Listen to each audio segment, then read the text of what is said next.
Daniel menduga Alma pergi ke tempat-tempat aneh atau dia sedang diculik seseorang.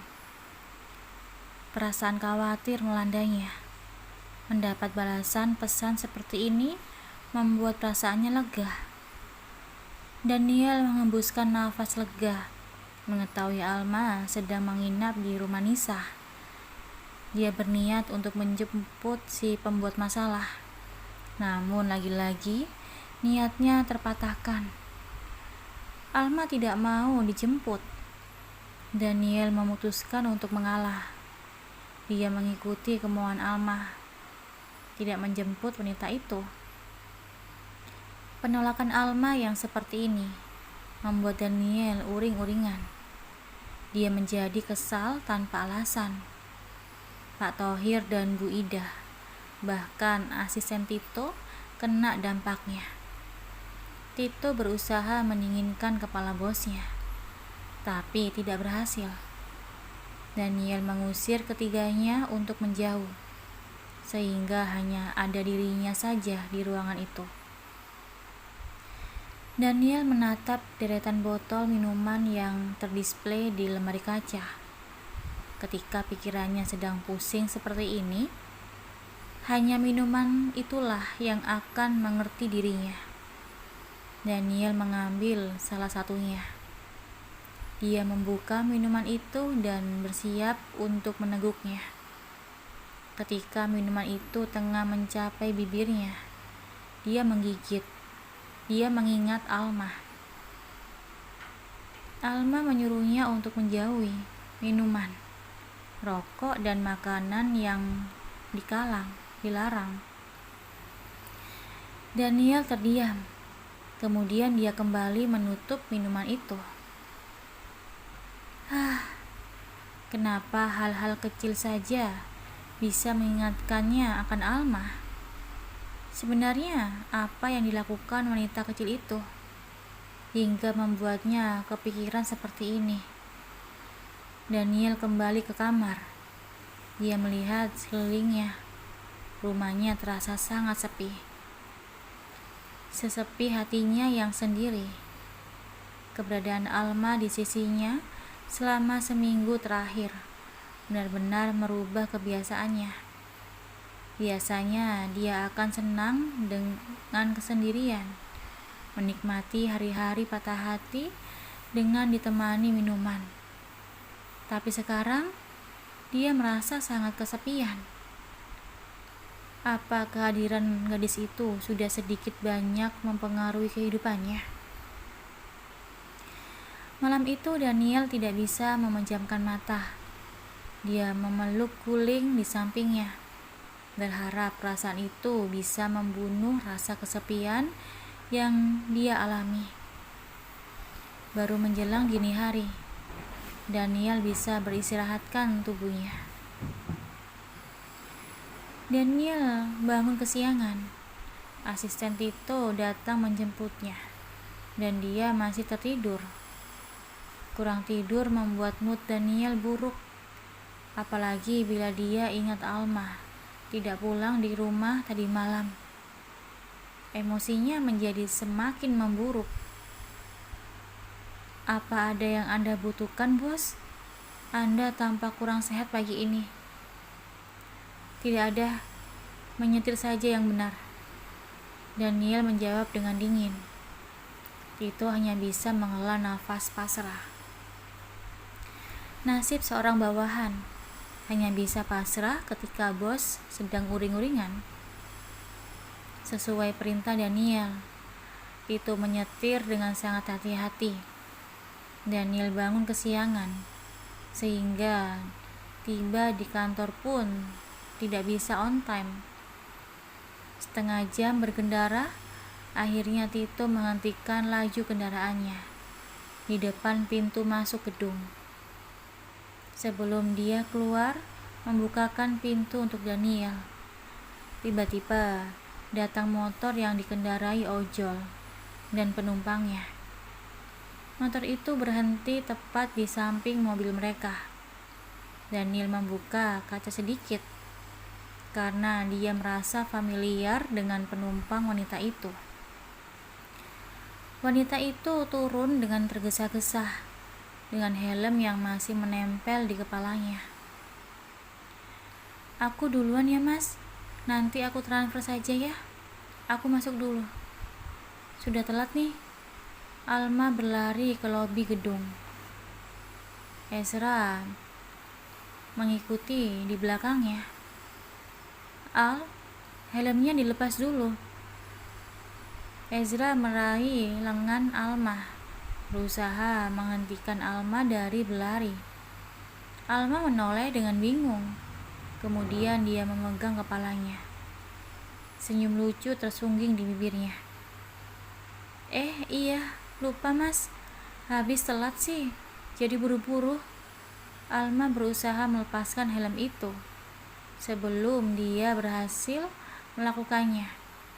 Ezra mengambil alih.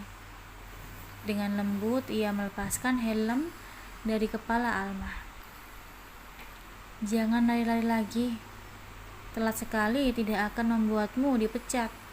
Sana pergilah." "Iya mas, aku pergi dulu dah."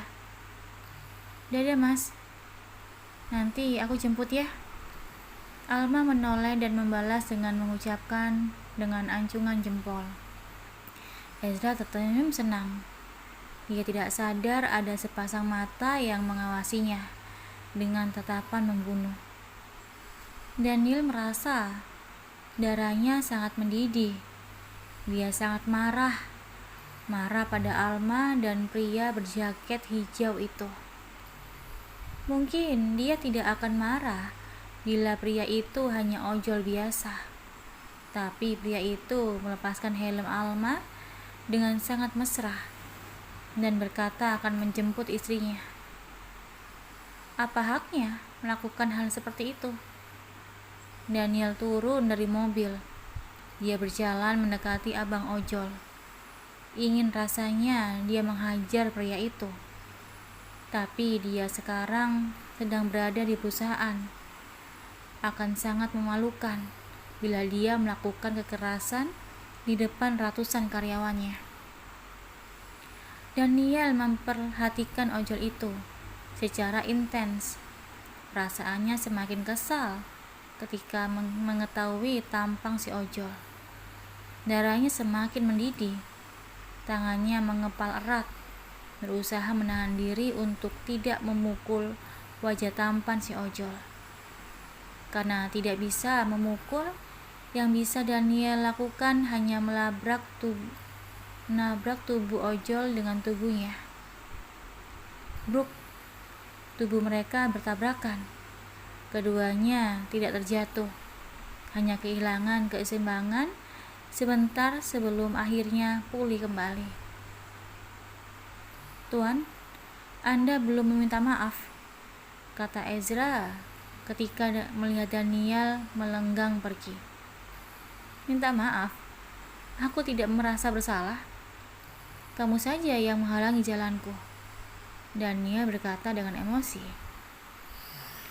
Tito bisa melihat kegelagat tidak baik yang akan terjadi. Ini akan berhubungan dengan reputasi wakil direktur dan perusahaan. Dia harus mencegah hal itu terjadi. Tito bertindak cepat. Tiba-tiba dia sudah berdiri di tengah-tengah kedua pria itu. "Mohon maaf, atasan saya tidak sengaja. Beliau sedang buru-buru." Tito mendekati Ezra, bersikap sok akrab. "Ini kartu nama saya. Bila ada keluhan di kemudian hari, Anda bisa menghubungi nomor saya. Kalau begitu, kami permisi dulu." Tito berusaha mengarahkan Daniel untuk melanjutkan perjalanan mereka. Sebenarnya Daniel masih tidak puas. Dia terus-menerus menatap Ezra dengan tatapan tidak suka. Ezra balas menatapannya dengan tatap tak kalah tajam. Tatapan keduanya tampak saling menilai satu sama lain. Sebaiknya kita segera ke atas. Rapat direksi akan dimulai sebentar lagi.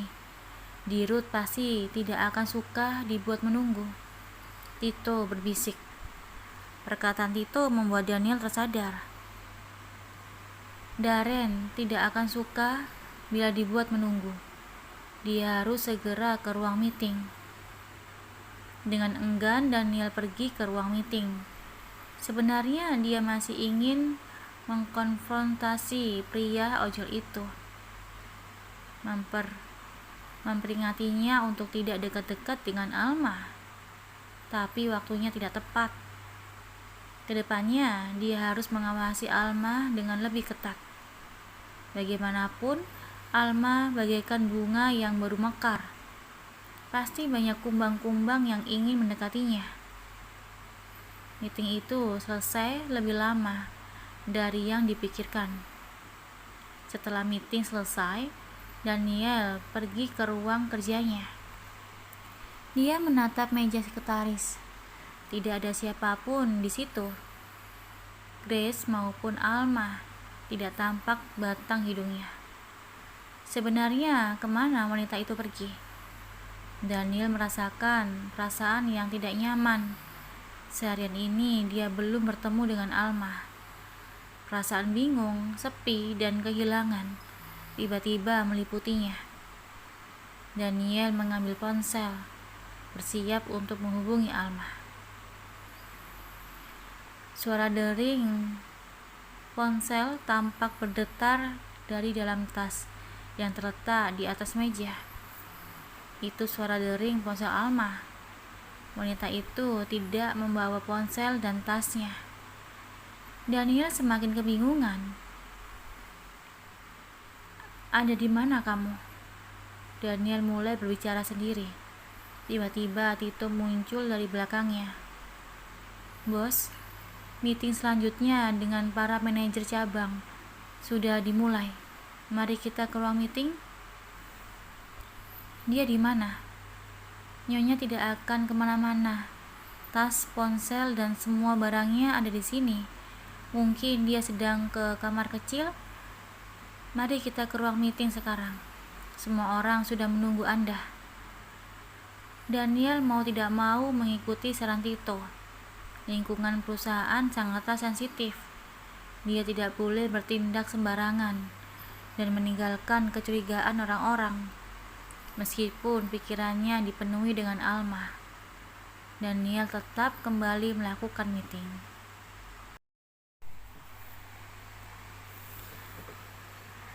Daniel meeting bersama direktur dari anak perusahaan. Banyak hal yang dibahas, misalnya tentang penutupan perusahaan-perusahaan yang performanya kurang baik, atau mergernya. Banyak pro dan kontra. Ketidaksepakatan dalam mengambil keputusan membuat meeting itu berlangsung sekian lama. Bolak-balik Daniel melihat jam tangannya. Waktu sudah menunjukkan pukul 18.07 WIB. Daniel memikirkan Alma. Dia takut wanita itu hilang lagi. Pikirannya semakin kacau. Memikirkan Alma pulang bersama si ojol. Hentikan rapatnya, bisik Daniel pada Tito. Tapi Pak, kita belum mencapai sepakat. Katakan pada mereka untuk kembali dengan data.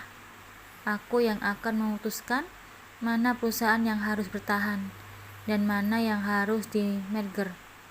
Keputusanku final. Daniel berdiri dari duduknya. Melihat Daniel berdiri, para direktur cabang ikut-ikutan berdiri.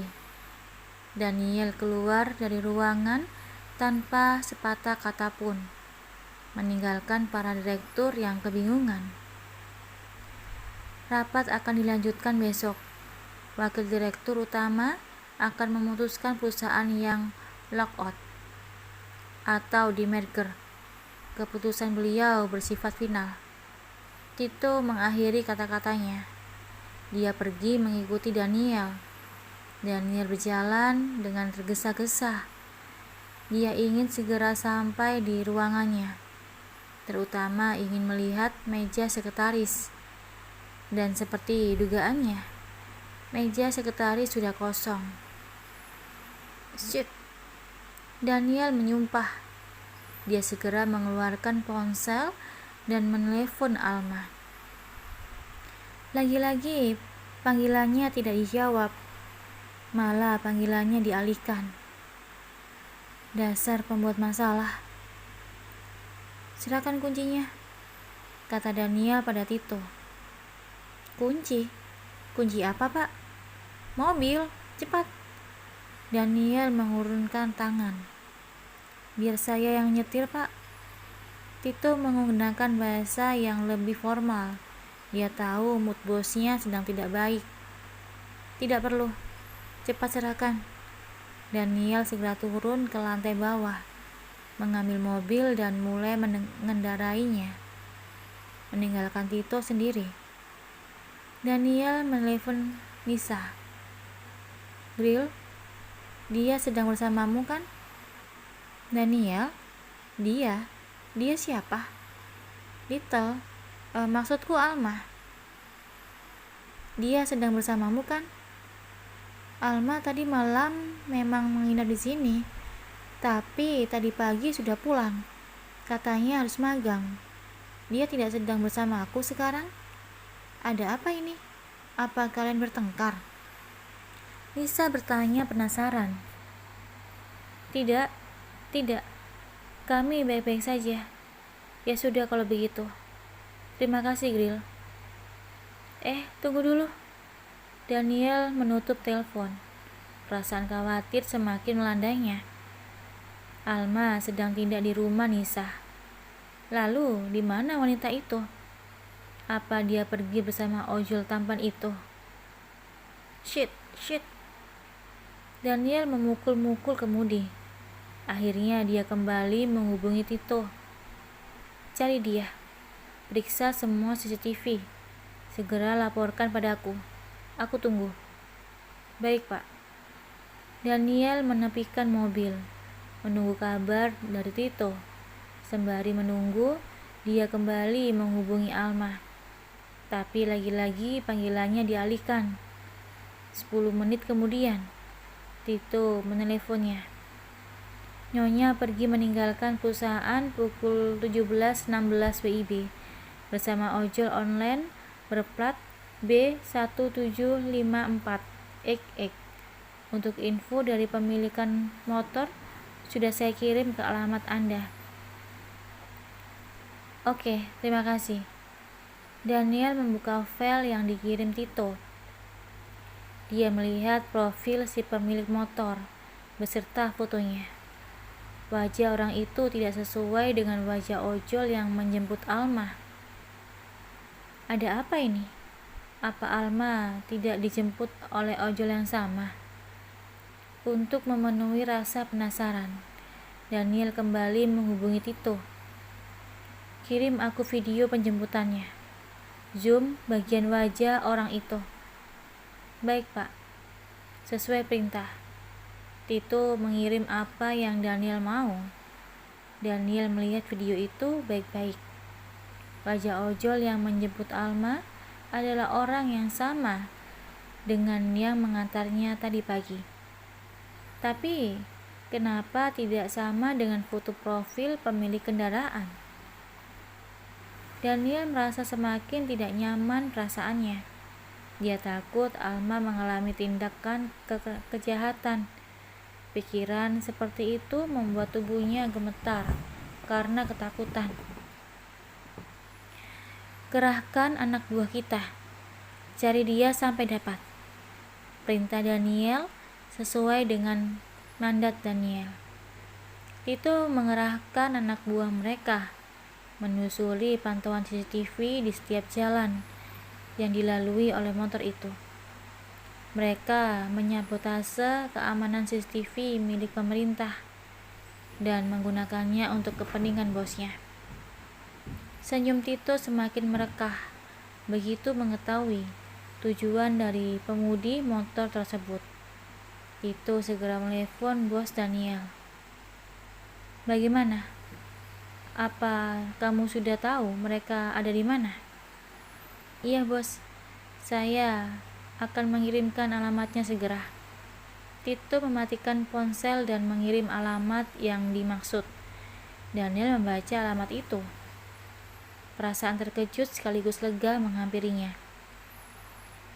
Dengan cepat Daniel mengacu kendaraannya menuju apartemennya sendiri.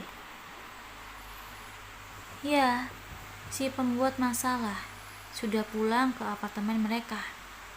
Sesampainya di depan gedung apartemen, Daniel menyerahkan kunci pada petugas yang ada di sana dan menuju lift. Dia begitu tidak sabar untuk bertemu dengan Alma, ingin memastikan bahwa wanita itu baik-baik saja. Daniel masuk ke dalam apartemen sembari berteriak-teriak, memanggil-manggil nama Alma.